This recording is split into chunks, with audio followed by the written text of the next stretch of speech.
예수 이름으로 사랑합니다. 예수 이름으로 사랑합니다. 예수 이름으로 축복합니다. 예수 이름으로 축복합니다. 네, 우리 여러분들 예수 이름으로 사랑하고 예수 이름으로 축복합니다. 외국말에 그런 말이 있습니다. 자식 자랑하고 마누라 자랑하는 자는 팔불출이다. 왜 그럴까? 왜 팔불출이라 했을까요? 아니 자기 자식을 안 사랑하는 사람이 어디 있어요? 나도 내 자식 다 사랑하는데. 아니 자기 아내 사랑하지 않는 사람이 어디 있어요? 다 사랑하는데. 근데 요즘에는 자랑하지 않습니다.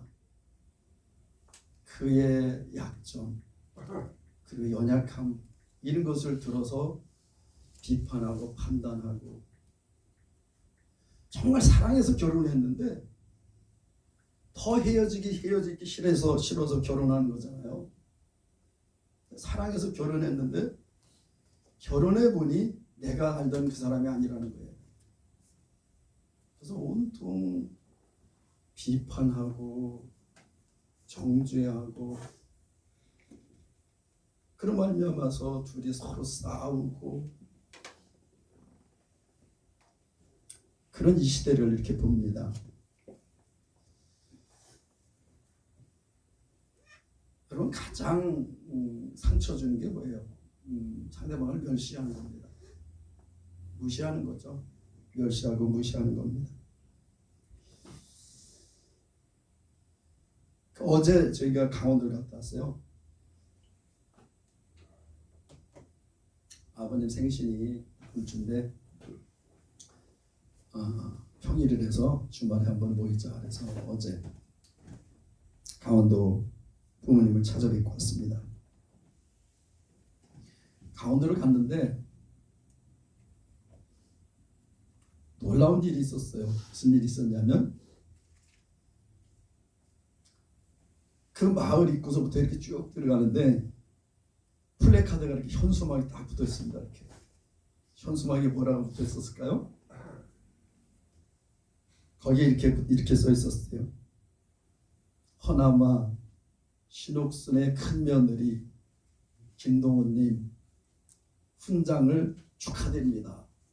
이 현수막이 여기저기 이렇게 걸려 있어요. 제가 봤더니 우리 허씨 종친회에서도 걸고 노인의 회원들도 걸고 뭐 이렇게 동네의 경사라고 이렇게 현수막들을 쭉 걸어놨더라고요. 그래서 제가 그걸 사진을 이렇게 찍었습니다. 근데 아버지 어머니가 굉장히 그걸 기뻐하시더라고요. 우리 마을에서 예수를 믿는 집이 그 동네에서 옛날부터 살던 집 중에 그 마을의 교회를 다니면서 예수를 믿는 집이 딱 2집이에요. 그런데 그 한 가정은 옛날부터 우리 동네 교회가 들어오기 전부터 예수를 믿던 분이고 그 동네에 교회가 생기고 첫 번째 가정이 우리 부모님 가정이었어요. 첫 번째 성도가 제 남동생이었고 두 번째 성도가 제 어머니였습니다. 그래서 그 마을에 반석교회라는 감리교회가 섰는데 전도사님이 결혼하는 날 결혼하고 신혼여행으로 그 마을로 교회 개척을 내려오셨어요. 그래서 교회를 세웠고 그리고 그 교회의 첫 번째 성도가 제 남동생이었고 두 번째 성도가 제 어머니였습니다. 그리고 이제 세 번째 성도가 우리 친척 그 칠천 당숙모가 있는데 그분이 다른 교회 이렇게 다른 동네 교회를 섬겼어요. 처녀 때부터 이렇게 예수님을 믿었다더라고요. 근데 그분이 이렇게 오시고 그리고 성도가 3명이었어요. 그 교회 전사님, 사모님, 그리고 성도 3명, 5이 그 교회를 소를 기르던 우사를 수리를 해서 소집이 하나님께 예배드리는 그런 교회 예배당이 됐습니다. 그런데 동네 사람들이 보기에 저 집은 예수를 믿는데 뭐 잘 되는 것 같지만 다른 사람들은 돈을 더 잘 벌어요. 더 잘 살고 더 부유하고. 근데 저 집은 뭐 예수를 믿는다고 하는데 뭐가 특별히 뭐 나은 게 없는 거예요. 그러니까 우리 부모님도 예수를 믿는데 어디 가서 이렇게 예수 믿는다고 자신 있게 얘기하기도 좀 애매하고 그랬었는데 큰 며느리가 훈장을 탔다는 거죠. 여러분 주변에 훈장 탄 사람 있습니까? 여러분 주변에 훈장 탄 사람 있어요? 내 훈장이 흔해지긴 했어요. 그래도 우리 주변에 훈장 탄 사람이 많지가 않아요. 저는 지금 제 아내가 훈장 탔다는 걸 자랑하려고 하는 것이 아니라 하나님께서 우리를 어떻게 위로하시고 어떻게 보상하시는지에 대해서 함께 은혜를 나누고자 합니다. 제가 우리 사모 김동욱 사모를 통해서 어쨌든 믿음의 뿌리를 내리고 그리고 믿음 생활을 시작했죠. 그리고 나서 함께 예수님을 따르면서 믿음 생활을 하면서 한 번도 하나님께 대해서 내가 뭘 이렇게 제안을 하면 한 번도 노가 없었어요. 거절하지 않았습니다. 항상 그냥 굉장히 힘들 텐데도 그 부분에 대해서 노가 없었어요. 아니오가 없었습니다. 그러면 제가 어떤 오해로 말미암아서 구치소에 들어가서 그 겨울 73일 동안 교도소 생활을 할 때 그 겨울 추운 겨울에 성광이를 임신을 하고 성광이 만삭이 된 그 몸으로 그 배를 3번 타고 나와가지고 그 추운 겨울에 면회를 하고 들어가고 그러면서도 불평불만을 하진 않았어요.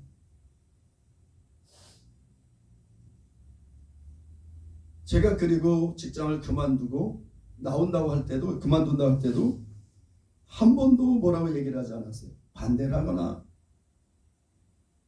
비판하거나 뭐 그거 가지고 나한테 이의를 제기하거나. 여러분 남편이 직장을 내려놓고 나온다 그럴 때 쉽지 않습니다. 그게. 어쨌든 그 직장을 내려놓고 나온다고 하는데도 크게 뭐 반대하지 않았어요. 그래서 제가 나와서 제 마음에는 하나님께서 저에게 주신 마음은 한 달에 3천만 원을 벌어서 30명의 선교사를 파송하는 게 제 꿈이었습니다. 한 달에 3천만 원을 벌어야 그래도 100만 원씩 후원하면서 선교사님들 30명을 보낼 수 있을 것 같더라고요. 그래서 제 꿈은 3천만 원을 벌어서 30명의 선교사님을 파송하는 거였어요. 막 나와서 의기양양하게 식당을 시작했죠. 두부 전문 식당 이렇게 해가지고 지금의 그 공설운동장 도화동 옆에 공설운동장 옆에다가 아주 그냥 인테리어를 근사하게 탁 해놓고 두부 전문 식당. 제가 어머니가 어려서부터 두부를 하셨는데 경영을 배워야 되니까 강원도 치악산 밑에 두부 전문 식당이 있었어요. 거기 가서 3개월 한 100일 정도를 임금을 받지 않고 그 집에서 이렇게 봉사하고 설거지 해주고 장작해주고 그런 거 하면서 100여일 거기서 경영 수업을 받았어요. 뭐 돈 안 받는다니까 그분이 그냥 받아준 거죠. 그런 거 가르치는 게 없어요. 그냥 내가 이렇게 보고 배워야지. 그냥 어떻게 하는지, 저 상황에서 어떻게 하는지. 그러고 나서 식당을 딱 개업을 했습니다. 식당을 개업했는데 와, 손님이 미어 터졌어요. 왜? 내 인맥이 있었거든. 공무원 생활할 때 공직원청에 그 많은 공무원들 그리고 공무원들하고 엮여있는 많은 사업자들, 토목업자, 건축업자 그런 사업자들. 그러니까 내가 개업했다니까 너도 나도 오는 거야. 이렇게 점심시간에 오고 미어 터져. 새벽 4시 반에 나와서 두부를 하면 그게 오전이면 동이 나는 거예요. 그래서 오후에 또 두부를 해야 돼. 야, 나 이래도 진짜 떼부자 되겠다 그런 생각이 들었어. 하여튼 떼부자 되겠다. 어쨌든 그렇게 시작을 했습니다. 그러다가 하나님께서 정말 내 마음에 신앙 양심을 찌르셨어요. 제가 술을 팔았거든요, 거기서. 어쨌든 그 술 파는 것이 걸렸습니다. 뭐 이걸 다 간증하다 보면 뭐 오늘 하루를 다 해야 될 텐데, 어쨌든 하나님께서 그 술 파는 게 양심 찔려서 술을 하루아침에 딱 치워버렸어요. 근데 알고 봤더니 두부가 술안주였어요. 그 술 마시러 많은 사람들이 왔었습니다. 왔다가 술 없다 그러니까 한 명, 두 명 발길을 끊기 시작하더니 어느 날 식당이 파리만 날렸어요. 그리고 정말 두부를 좋아하는 손님들 몇 명만 드문드문. 그래서 식당을 접을 걸 생각하고 식당을 이제 내놨습니다. 안 팔려요. 이게 나가질 않아 식당이. 막 뭐 중개업자들이 와서 아유 걱정 마세요. 이거 일주일이면 빼드립니다. 한 달이 지나도 안 나가. 저한테 사장님 그러지 말고 조선일보에다 광고를 한번 내보시죠. 그게 금방 나갑니다. 그래요? 그럼 조선일보 광고 냅시다. 조선일보에다 광고를 냈어요. 막 보러 사람들이 와요. 금방 계약해서 자기가 할 것 같아. 가면 깜깜소식이야. 2년 계약을 했는데 2년 동안 이 가게가 나가질 않았어요. 계약이 끝날 때까지. 그러니까 식당은 완전히 망하고 결국 내가 받았던 퇴직금 다 날리고 빚만 당시에 1,000만 원 빚을 졌죠. 그 1,000만 원에 빚진 것을 제 아내가 갚아주고 그 식당을 정리를 했습니다. 그리고 매일 저는 매일 교회, 지금의 인천 한사람 교회 매일 교회 가는 거예요. 매일 교회 가서 예배하고 끝나면 또 자매들 다 같이 데려다 주고, 그리고서 옛날에 인천 한사람 교회는 예배 드리면 보통 11시에 끝났어요. 11시, 11시 반에. 아마 우리 교회 그렇게 하면 다 도망갈 거야. 힘들어서 못하겠다. 그래서 그들 전철역에 태워다 주고 집에 내려주고 그리고 집에 오면 보통 12시, 12시 반. 그것을 근 7, 8년 그러겠죠. 그 교회를 갈 때 교회를 옮긴다 그랬더니 나는 옮긴다 그러면 왜 옮기냐고 따질 줄 알았는데 아무 얘기도 없이 그리고 옮기지 뭐. 그리고 교회를 옮겼어요. 성교된 교회에서. 교회를 옮기자마자 이 교회가 이사를 했습니다. 인테리어를 해야 돼요. 근데 인테리어 업자가 당시에 2000년이에요. 2000년에 당시에 견적을 6,500만 원 견적을 냈어요. 그 교회를 꾸미는데 지하. 지금 그 인천 한사람께 아직 거기 있습니다. 내 목사님이 그건 너무 호화롭다. 다 그냥 칸막이만 해라. 이렇게 어쨌든 줄여서 3,500만 원에 인테리어를 했습니다. 근데 당시에 거의 청년들이었어요. 다 20대. 경제를 가지고 있는 사람이 없었습니다. 있다 그래도 뭐 청년생이니까. 근데 이사를 해야 되는데 인테리어를 할 수가 없어요. 당시에 저는 식당을 말아먹고 빚을 지고 그리고 나와 있는 상태에서 그걸 할 수가 없으니까. 그런데 진척이 안 되니까, 돈이 없으니까. 그래서 제가 제 아내한테 얘기를 했습니다. 당신이 뭐 2,000만 원만 대출해서 그 현금을 합시다.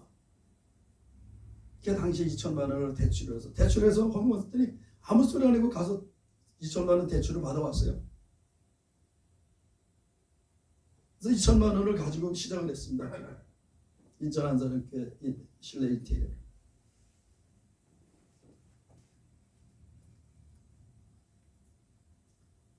그리고 그 이후에 우리 살림은 정말 어려웠죠. 애들이 돈 1,000원 달라고 했을 때 돈 1,000원이 없어서 못 줄 때도 있었습니까? 그렇게 믿음의 걸음을 걸어왔습니다. 같이. 근데 제가 어제 갔다 오면서 어제 가서 그것을 딱 보고 좀 뭐 한숨 훈장 받았다 그럴 때 받았구나. 그냥 어머니 아버지한테 내 며느리가 훈장 받았습니다. 아이고 가문의 영광이다. 그러시면서 이제 했는데 크게 생각을 안 했습니다. 근데 오면서 제가 받은 그 녹조근정 훈장이라는 것을 인터넷으로 한번 찾아봤어요. 이렇게요. 제가 처음으로. 근데 자격이 4급 이상 그리고 한 번도 징계에 기록이 없는 자.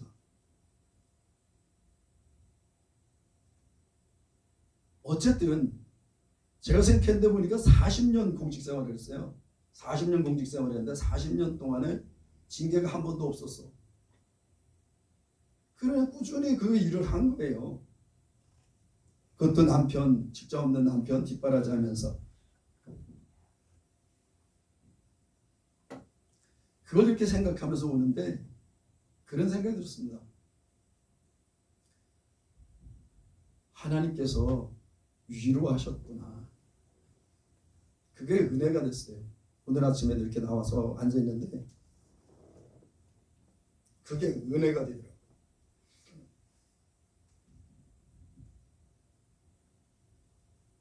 그동안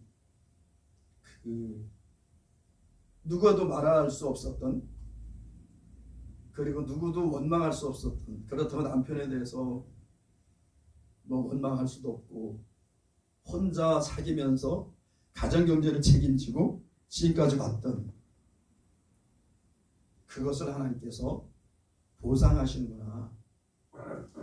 여러분 여호와의 이름 하나님의 이름 중에 여호와 게물라트라는 이름이 있습니다. 여호와 게물라.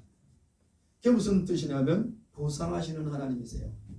보상하시는 하나님. 40년 공직생활을 마치고 나왔. 그런데 왜 하나님께서 그 많은 사람들이 있었을 텐데 그 상을 받게 하신 하나님 왜 그랬었을까? 처음 어제 와서 잠잠히 그 부분을 생각을 해봤습니다. 하나님께서 보상하셨다, 위로하셨다 그런 생각이 들어요. 물론 그렇다고 이렇게 얘기했다고 교만해지진 않겠죠. 그러나 그 어려움 가운데서도 한 번 나한테 불평불만하고 그 부분에 대해서 짜증내거나 그래서 그 묵묵히 그 짐을 지고 왔던 여러분 40년 동안 징계를 한 번 안 받고 공직생활한다는 게 쉬운 일이 아닙니다. 여러분 그게 저는 그래요. 저 사람이 제 아내가 성실하고 그래서 그랬다는 것도 뭐 그 부분도 있었겠죠. 그런데 저는 어찌됐든 하나님께서 보호하셨구나. 하나님께서 보호하셨구나. 그게 이렇게 느껴졌어요. 그럼 얼마나 많은 어려움들이 있었겠습니까? 그 빚을 안고 그렇다고 갑자기 수입이 확 늘어나는 것도 아닌데 그 빚을 다 안고 그 빚을 다 갚도록 가정경제는 계속해서 어려워졌죠. 내가 식당 그만두면서 남겼던 빚, 또 인천 한 사람께 인테리어하면서 빚졌던 2천만 원 빚. 여러분 그건 똑같은데 거기다가 섬에서 공무원 생활하면서 나는 인천에서 애들 데리고 생활하고 섬에서 왔다 갔다 하면서 하는 그 삶들.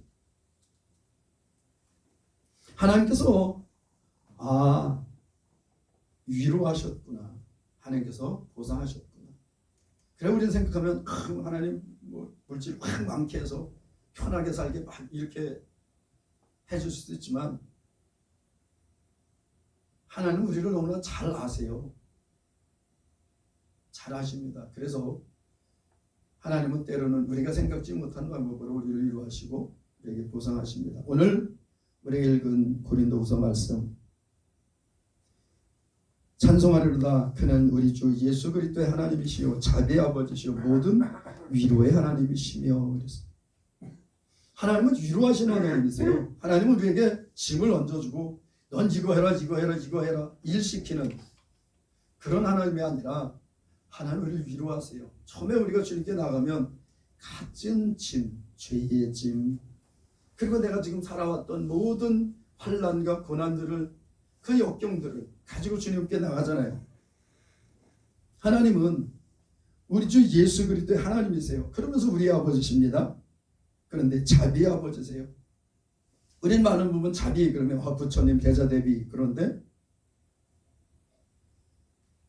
정말 대자 대비하신 분은 하나님 아버지세요. 이것을 마귀가 가져가는 거죠. 자기 거라고. 그래서 모든 위로의 하나님이시며 우리의 모든 환난 중에서 우리를 위로하사, 모든 환난 중에서 우리를 위로하신다는 겁니다. 하나님은 우리가 환난 당하고 어려움 당할 때 내버려 두시지 않는 분이세요. 우리를 위로하신 분이십니다. 제가 물어보진 않았지만 그 힘든 과정에서 그것을 이길 수 있었던 것은 하나님께서 그때 이 모양 저 모양으로 위로하셨다고 봐요. 그리고 믿음을 주신 거죠. 우리로 하여금 하나님께 받은 위로로서 모든 환난 중에 있는 자들을 등에 위로하시는 이시로다. 하나님께서 우리를 위로하시는데 왜 위로를 하시느냐? 그 받은 위로로 다른 사람들을 위로하라고. 여러분, 우리가 세상을 살아갈 때 힘든 일, 어려운 일 있잖아요. 그것을 누구에게 위로받았어요? 너무 힘이 나잖아요. 그런데 내가 믿는 하나님, 내가 정말 생명처럼 사랑하는 하나님께서 나를 위로하세요. 여러분, 남편들에 있어서 가장 큰 위로는요, 아내의 위로입니다. 어떤 누가 와서 위로해도요, 그 아내의 위로만큼 큰 위로가 없어요. 왜? 나를 가장 사랑하는 사람이기 때문에, 나를 가장 잘 아는 사람이기 때문에. 아내들도 어쩌면, 내가 아내 되지 않았으니까 잘 모르겠습니다만, 어쩌면 남편의 위로와 남편의 격려가 가장 큰 위로와 가장 큰 격려가 될지도 모르겠습니다. 왜냐하면 나를 가장 사랑하는 사람이니까. 그런데 하나님께서는 나를 사랑하신 분이세요. 그분은 아들까지 내오셨습니다. 나를 위해서. 그분은 내가 어둠 가운데 죄에 묻혀있던 나를 거기서 불러내서 사랑의 아들의 나라로, 빛의 나라로 옮기셨어요. 그 하나님께서 나를 위로하시면 그 위로보다 더 큰 위로가 어디 있겠습니까? 뭐 물어보지는 않았지만 하나님께서 그때 힘들고 어려울 때 때로는 소망을 주시고 그 안에서 위로 주셨다고 봐요. 그러니까 그 어려운 걸음들을 걸어왔겠죠. 그리스도의 고난이 우리에게 넘친 것 같이, 여러분, 우리가 예수님을 믿는, 예수 믿고 예수님을 따라하는 데 있어서 행복만 있지 않습니다. 우리는 많은 분 그래요. 나 이제 예수님 믿었으니까 나한테 형통함이 있겠지, 형통함만 있겠지. 나 이제 예수 그리스도 안에 있으니까 만사 형통할 거야. 우리는 때로는 그렇게 생각을 합니다. 난 하나님 말씀을 깨달았어. 나 하나님 은혜 받았어. 그러면서 만사 형통하겠지. 그런데 물론 하나님께서 우리를 처음 부르신다면 위로하시고 우리를 굉장히 정말 형통케 하세요. 한동안. 근데 어느 순간 지나면요, 하나님이 계속해서 그렇게 어린아이처럼 위로하시고 세워주시냐? 그렇지 않아요. 때로는 혼자도 내버려 두시기도 하고, 때로는 그 어려운 가운데 우리를 넣기도 하세요. 왜? 우리의 믿음을 자라게 하기 위해서. 여러분, 우리가 아기를 낳으면요, 어느 정도 자랄 때까지는 다 해주잖아요. 똥 오줌 가려주고, 배고프다면 젖 먹이고, 뭐 미친 자리, 마른 자리 다 갈아주고. 여러분, 이 어린아이 하나를 낳고 그가 자기 앞가림할 동안 부모의 그 수고는 끝없는 수고와 끝없는 돌보리심과 끝없는 위로와 수고를 아끼지 않잖아요. 우리가 거듭날 수도 마찬가지예요. 우리가 영이 거듭났어요. 우리 하나님의 자녀가 됐습니다. 그럼 우리가 하나님의 모든 뜻을 아나?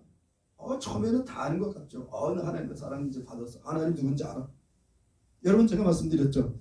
20대에 만난 10대 때 알았던 부모님의 사랑, 20대에 경험한 부모님의 사랑, 30대에 경험한 부모님의 사랑, 40대 경험한 부모님의 사랑, 50대 경험한 부모님의 사랑, 제가 지금 60이 넘었는데도 60대 경험하는 주님의 사랑, 아니 부모님의 사랑이 있다는 겁니다. 많은 부모는 그렇게 생각해요. 이제 부모님 마음이 이제 좀 알 것 같아. 그 부모님 사랑을 이제 조금 알 것 같아.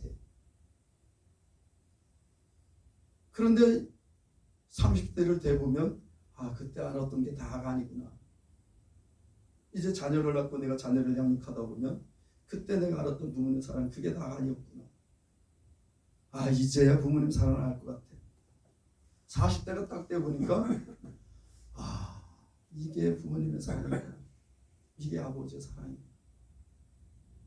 이제야 그 마음을 알 것 같으네.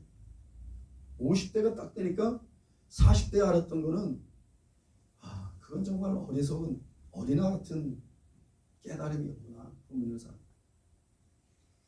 해가 거듭할수록 부모님의 깊은 사랑을 더 깊이 느껴요.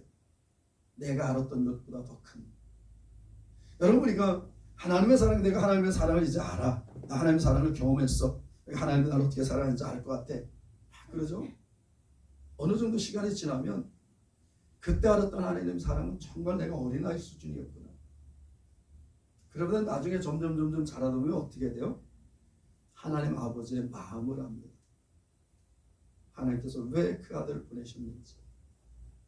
그래 우리가 이성적으로 논리적으로는 이해해요. 그런데 그게 여기까지 내려오지 않습니다. 그런데 주님을 더 깊이 만나고 주님을 더 깊이 알아가면 알아갈수록 하나님의 그 마음이 점점 더 크게 그리고 더 명확하게 정확하게 하나님의 사랑이 이렇게 경험이 됩니다. 우리가 예수를 믿고 난 다음에 만사형통할 것 같은데 어려움들이 계속해서 옵니다. 마귀는요, 우리가 주님을 따라갈 때 있어서 가만 내버려 두지 않습니다. 디모데 전서 5장에 보면 마귀가 우는 사자같이 두루 삼킬 자를 찾아다닌다 했잖아요. 마귀는요, 우리가 은혜 받고 나면 가만 내버려 두지 않아요. 계속해서 공격하죠. 그래서 우리가 주님께 헌신하면 그때부터 어떻게 보면 훈련이 시작되는 겁니다. 어쩌면 내가 내 삶을 주님께 드리지 않고 그냥 내가 주인 돼서 살아갈래. 그러면 하나님께서 내버려 두실지도 몰라요. 왜냐하면 어린아이들 보면 있잖아요. 뭐 한 달에는 내가 부모님 도와줘. 내가 할 거야. 나 할 줄 알아. 근데 하는 것들 보면 부모님이 보면 참 엉망진창이죠. 그냥 또 내버려 두는 거예요. 그럼 네가 해봐라. 우리가 때로는 그런 정말 어리석음을 범하기도 하고 그렇지만 하나님은 기다려주세요. 그러다가 내가 하나님의 뜻대로 살겠습니다. 그러면 정말 네가 내 뜻대로 살래? 그리고 그때서부터 어떻게 하신다고요? 우리의 원한 부분들, 우리의 연약함, 우리의 죄성, 우리의 탐욕, 우리의 정욕 이런 것들 하나하나씩 잘라내십니다. 여러분이 잘라낼 때 굉장히 아픕니다. 왜냐하면 내 건 줄 알았는데 내 일부분인 줄 알았는데 그거 하나씩 잘라내보세요. 그래서 사도 바울은 에베소서에 보면 빌립보서에 보면 교회의 또 다른 고난을 내가 진다 그랬어요. 남은 고난을, 그리스도의 남은 고난을, 교회를 위한 그리스도의 남은 고난을 내가 진다 그랬어요. 여러분, 예수님께서 우리를 부르셨고 우리가 때로는 정말 주 예수님을 믿는데도 이해할 수 없는 내 이 지식 수준으로 내 이해력은 도저히 이해되지 않는 상황들이 있을 수 있습니다. 아니 정말 주님을 내가 따라간다면 그런 사람 반드시 있어요. 그렇지 않으면요, 그런 상황들이 없으면 내 잘났다고 하거든요. 뭘 해도 내가 했다고 해요. 그리고 뭐가 이루어지면 내가 이렇게 했으니까 이게 됐어.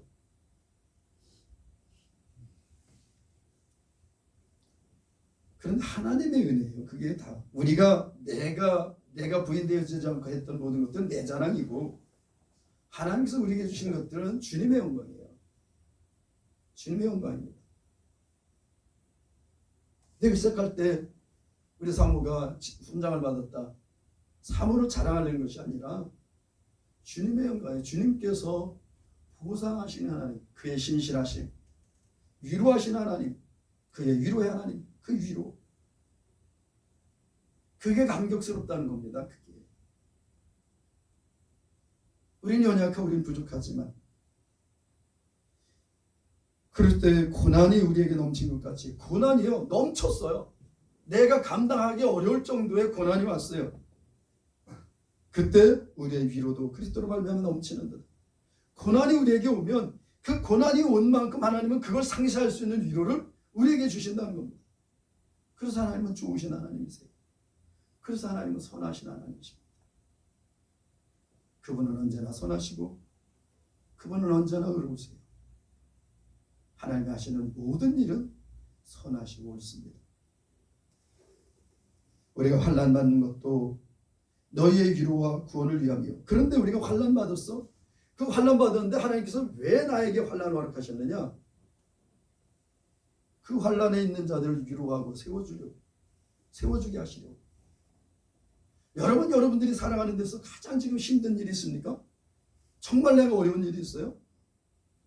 하나님은 거기서 일으키시고 그 상황에 빠져 고통하는 자들을 우리로 말미암아 위롭게 하시려고 우리를 그 상황에 넣는 거예요. 여러분, 그럼 얼마나 우리가 자유합니까? 그래, 내가 이런 부분에 있는 자들 위로해야지. 그럼 제가 이렇게 감옥에 갔다 오니까요, 거기 갔다 온 사람들 마음을 100%는 다 이해한다고 할 수는 없지만 그 마음이 이해가 돼요. 100%는 다 이해할 수 없습니다. 상황이 다를 테니까. 그러나 그 마음의 어떤 아픔, 어려움, 그런 것들에 대해서는 이해가 됩니다. 그 안에 들어가서 어떤 어려움이 있었을지. 만약에 내가 그걸 몰랐다면 판단했겠죠. 뭐 잘못해서 깜빡하지 갔어. 그럼 판단하겠죠. 근데 그 이유는요, 제가 교도소를 갔다 왔다 해도 그 사람에 대해서 정죄하지 못해요. 그 사람은 물론 죄를 졌겠죠. 그러나 나름대로 아픔이 있었을 테고, 또는 정말 억울하게 갔다 올 수도 있어요. 저 같은 상황이 있을 수 있는 사람이 있을 겁니다. 제가 들었을 때 정말 어려워하는 사람들이 중소기업 은행 운영하다가 들어온 사장입니다. 중소기업 사장인데 자본은 어떻게 내가 나가야 뭐 돈을 갚지, 뭐 수십억 수백억씩 돌리던 사람들이 IMF 때거든요. 그때 막 진짜 IMF 터져서 김대중 대통령 막 취임했을 그 해인데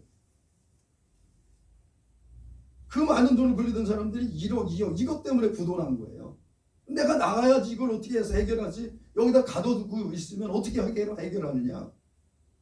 막 미칠라 그래. 그 사람들이 밤마다 잠을 못 잡니다.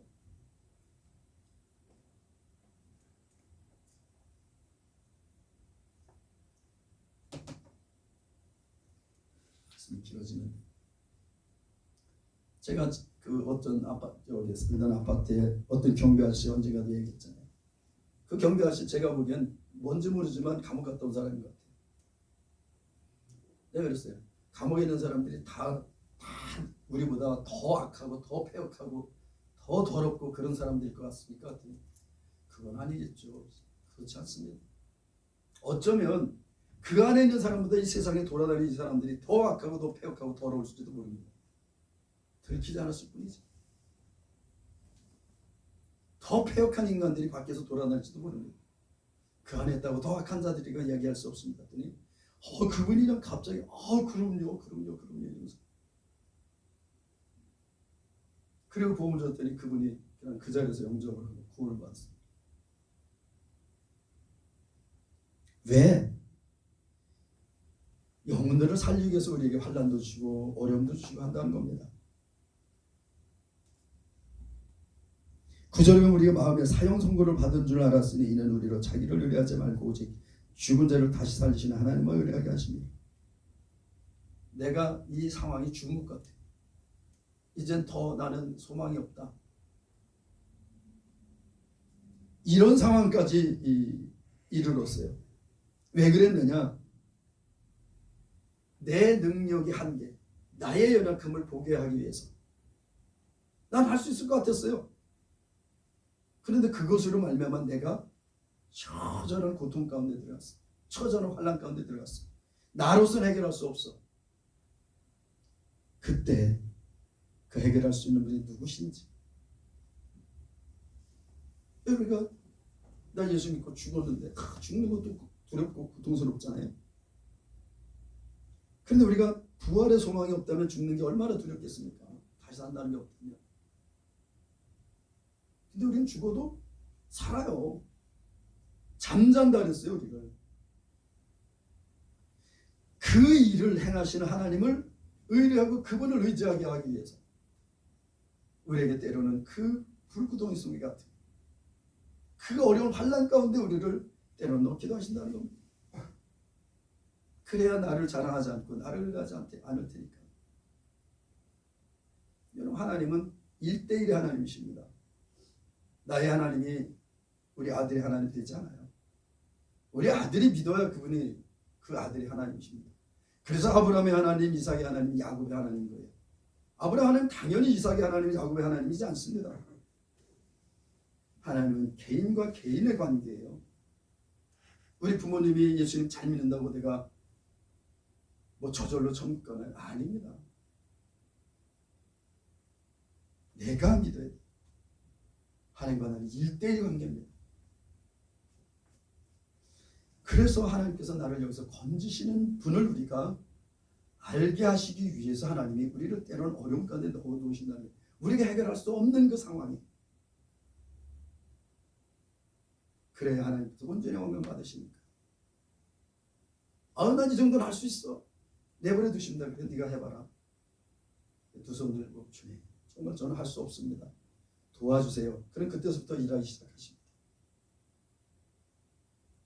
우리 젊은이들한테는 잘 이게 마음에 와닿지 않을지 모르지만 인생을 살다 보면요, 정말 죽음 같은 고통스러운 날이 있어요. 정말 힘든 날이 있습니다.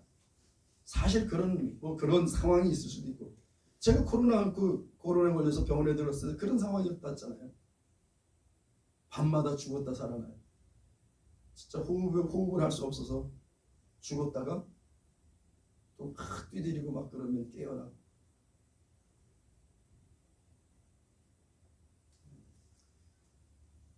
너희도 우리를 간구함으로 도우라.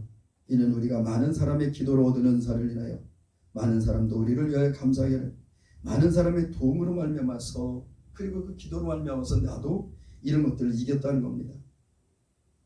10절에 그가 이같이 큰 사망에서 우리를 건지셨고 또 건지시더라. 하나님 우리를 그 안에 넣어놓고 그냥 내버려 두신 분이 아니세요. 일단 그 안에 들어갔으면 하나님 다시 건져주십니다. 때가 되면, 하나님과 때가 되면 우리를 건져주세요. 오늘 시간이 많이 갑니다만 여러분들이 인생을 살아갈 때, 또 우리 젊은이들 앞으로 인생을 살아갈 때 우리 앞에 때로는 지금 현재 어떤 어려움이 처해 있다, 내가 힘들다, 어렵다 그러면 하나님 그 상황을 다 아십니다. 왜? 우리를 창조하시고 우리 피부까지 다 아시는 하나님이신데, 나보다 더 나를 잘 아시는 분이 우리 하나님이세요. 때로는 나도 나를 잘 모를 때가 있어. 내가 왜 이 모양이냐? 하나님이 이미 아셨어요. 때로는 우리는 우리 스스로에 대해 과대평가합니다. 나는 뭐 이렇게 할 수 있나? 하나님 우리를 너무나 잘 아세요. 그래서 그때까지 하나님 우리를 기다리십니다. 그리고 때가 되면 거기서 우리를 건져주세요. 그럼 이게 그 건지신 것이 하나님의 은혜라는 것을 알게 됩니다. 내 스스로는 어떤 내가 내 능력이 이렇게 있어 그러겠지만, 나는 도저히 내가 해결할 수 없는 상황에서 내가 건짐을 받았을 때, 그때 하나님께서 나를 도우셨구나, 하나님의 은혜구나를 깨닫게 되는 거죠. 오늘 하나님께서 우리를 위로하시는 하나님, 모든 환난에서 위로하시는 하나님이라고 말씀하십니다. 그 위로는 때로는 우리에게 보상으로 말미암아서 위로가 와요. 그냥 어떤 환경에 대충 이렇게 해서 위로가 오지 않고, 때로는 어떤 하나님의 정말 직접적인 그런 보상으로 말미암아 우리가 위로가 될 수 있습니다. 여러분의 인생에 때로는 힘들고 어려운 상황, 내가 도저히 해결할 수 없는 상황, 하나님 왜 나를 이런 어려운 상황에 넣어주셨을까, 넣어놓으셨을까? 때로는 탄식하고 힘들고 어려울 때도 하나님이 여전히 여러분과 함께 하고 계시고, 때가 되면 거기서 건져주시고 보상하십니다. 베드로가 예수님께 묻습니다. 우리는 전답도 부모도 처자도 다 버리고 주를 쫓았나이다. 우리에게 주실 게 뭡니까? 이렇게 예수님 뭐래요? 너희가 이 생에 풍요로이 받고 내 생에 더 큰 상을 받을 것이다. 그건 뭐예요? 이 생에서도 우리가 힘들고 어려울 때 때로는 그걸 통해서 우리를 위로하시고 보상하시지만 더 큰 영광은 어디 있느냐? 우리 사망 후에, 우리 부활 후에 그리스도 함께 있는 그 천국에 있는 그 영광은 이 세상에서 있을 어떤 영광과 비교할 수 없는 하나님께서 우리에게 예비하신 놀랍고 크신 은혜라는 겁니다. 여러분, 우리가 그 은혜, 그 사랑, 그것을 바라보지 않는다면, 단지 이 땅에 있는 어떤 것들만 바라보고 산다면 우리는 날마다 낙심하게 될 것이고 원망하게 될 것이고 실망하고 그렇게 될 것입니다. 그러나 우리에게 예비하신 하나님의 사랑, 그 하나님께서 궁극적으로 우리에게 주시고자 했던 그 상을 기다린다면 우리에게 소망이 있죠. 그래서 3절에 찬송하리로다 시작하는 겁니다. 그분은 영원히 찬송받으시리요, 그분은 영원히 영광 받으실 나의 하나님, 나의 아버지십니다. 오늘도 그 하나님이 우리의 아버지 되시고, 그 하나님이 우리의 위로자 되시고, 그 하나님이 우리와 함께 하시며 우리를 이끄시고 인도하신 것을 믿고 믿음으로 주님께 나아가는, 그래서 그 믿음으로 하나님을 기쁘시게 하는 그런 우리 예수 안에서 모든 절 되시기를 우리 주 예수님의 이름으로 간절히 축복합니다. 기도하겠습니다.